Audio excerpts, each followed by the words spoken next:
fishing, it's in my soul. Welcome to the Salt Strong Podcast, disrupting fishing entertainment as you know it. Prepare to laugh. Prepare to get to know fishing legends in a whole new and unfiltered way. And on occasion, you might even learn a thing or two about fishing. Here's your host, Joe Simons. Like diamonds. Hello, Salt Strong Nation. Joe Simons, like diamonds, back again. Another Unchurched, talking about the diet that changed my life. The diet that changed my life. Here's the great news. This is going to be a short one because this is probably the easiest diet that I have ever gone on that had the biggest impact on my life. And it didn't take me having to change the amount of calories that I put inside my body.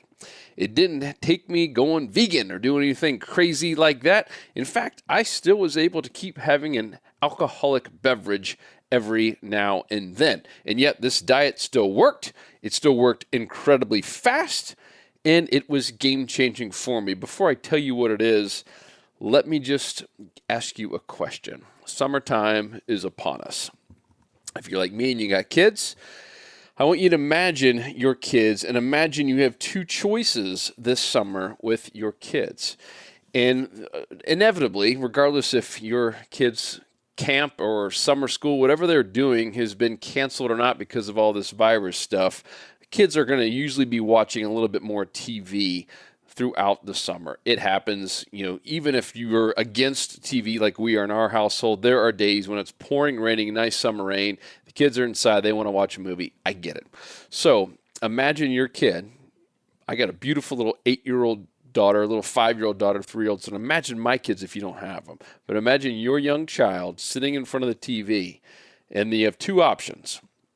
Two things that they can view this summer. Number one is shootings, murder, theft, stabbings, vandalism, racism, people getting killed, bad things happening.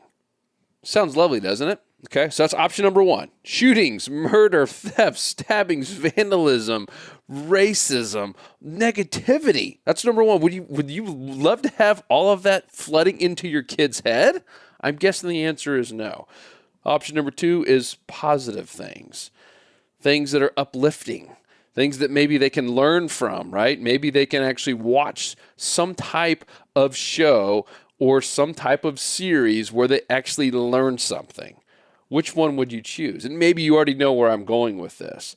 The diet I'm talking about is a media diet. And what's really funny is this came from a book I read from a guy who's worth over $100 million who owns a media company. And he said this was what he did with his own family. The dude makes money as a media company, and he went on a complete media diet and said it was the best thing his family did. It's funny, you hear these stories about the Zuckerbergs and some of these founders of Google and stuff, these people who have made now billions of dollars from these online platforms, and they don't even let their own families use them that much because they know how hurtful and how much damage it could cause when you get addicted to it. And of course, what I'm talking about here is mostly the news when I talk about media. That's what he was talking about.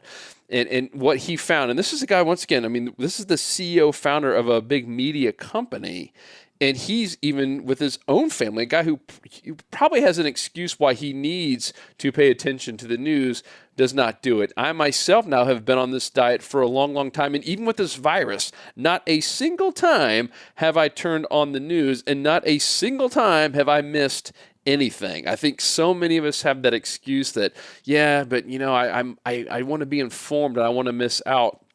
I say complete hogwash.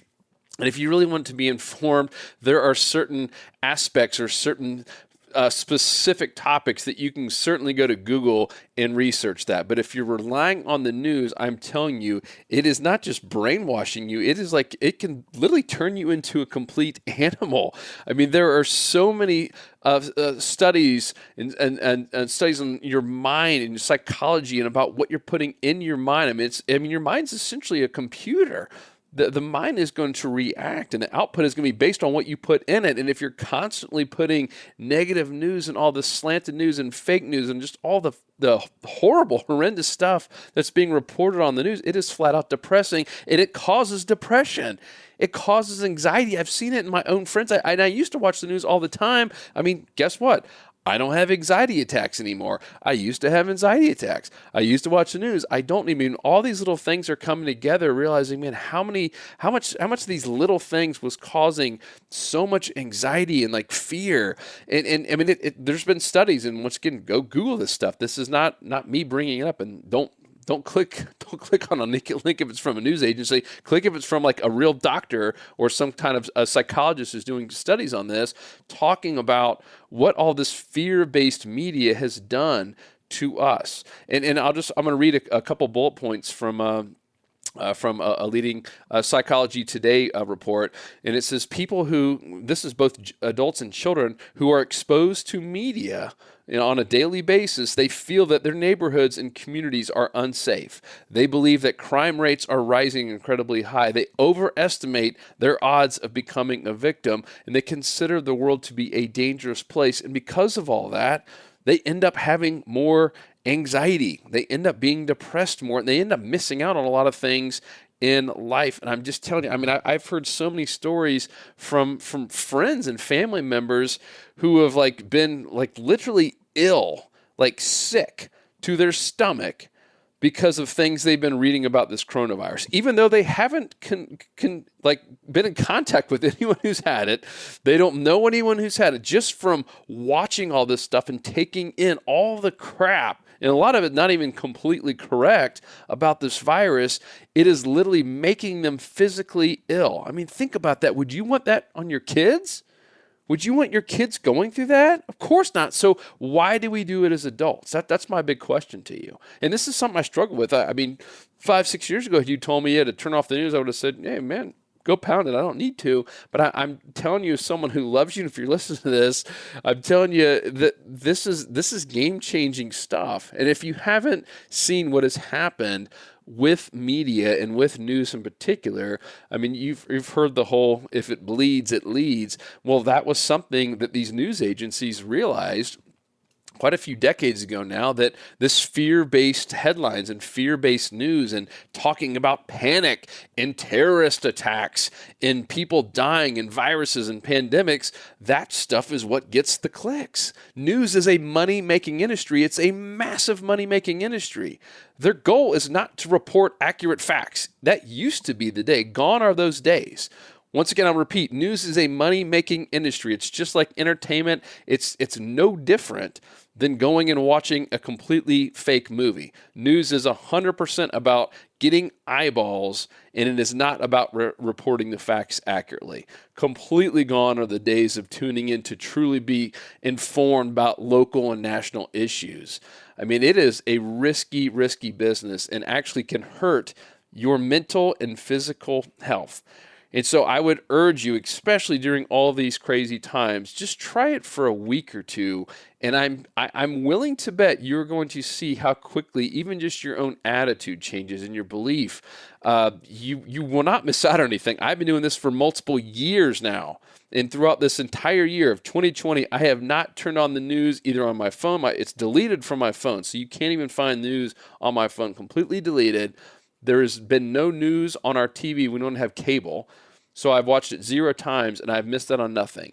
And people say, well, what about the virus and your kids? Yeah, guess what? Our school, with all 3 of our kids, they sent me plenty of emails, and we thank them, giving us updates on what's going to happen to the school. I missed out on nothing. I mean, what's going to happen with our work? Yeah, we talked together as a team. We talked about make smart decisions. I missed out on nothing. Nothing. So I'm telling you, you're not going to miss out on anything. You're still going to be incredibly informed, and you're actually going to have an edge over all of the people who are so addicted to watching the news.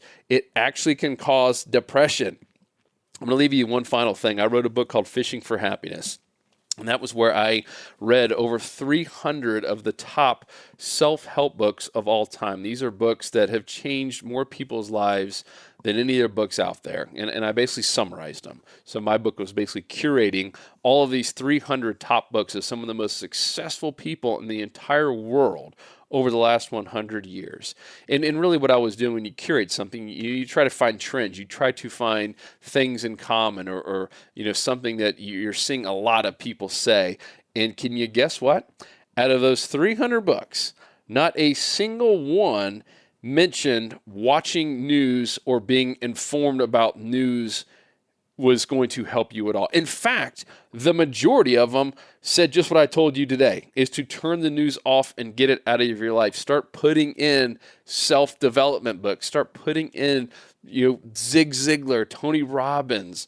Go start putting in good things into your head. It is a computer. It is going to end up thinking and doing and acting and believing what you put into it. It is proven over and over again. Don't put trash in there.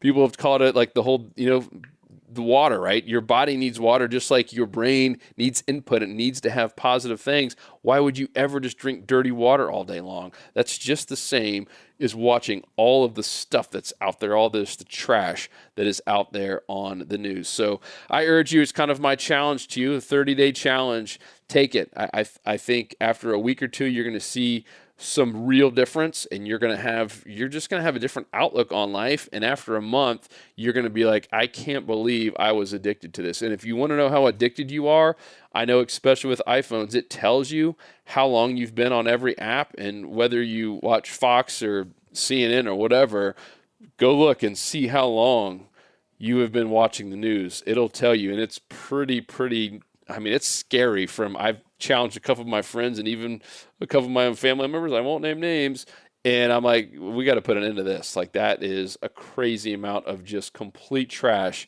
that you're putting in your head, and complete fear and anxiety-based stuff that you're putting in your hair. So, in your head. If you're not going to do it to your kids, don't do it to yourself.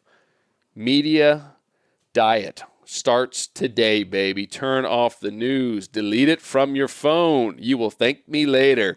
That's it, everyone. I hope you're safe. I hope this made sense and didn't come off the wrong way. I didn't want it to be preachy, but at the same point, I do want to get kind of aggressive on this, because I really think it is more important than even a diet that you could do to lose weight. This made a massive, massive impact on me. And I would urge everyone who I love to take this just as serious, if not more serious, than what you put into your body. I mean, what you put into your head is going to make a massive impact on you, your family, your loved ones, your attitude, your beliefs. So, media diet starts today. Pow! 'Cause fishing, it's in my soul, it was pain.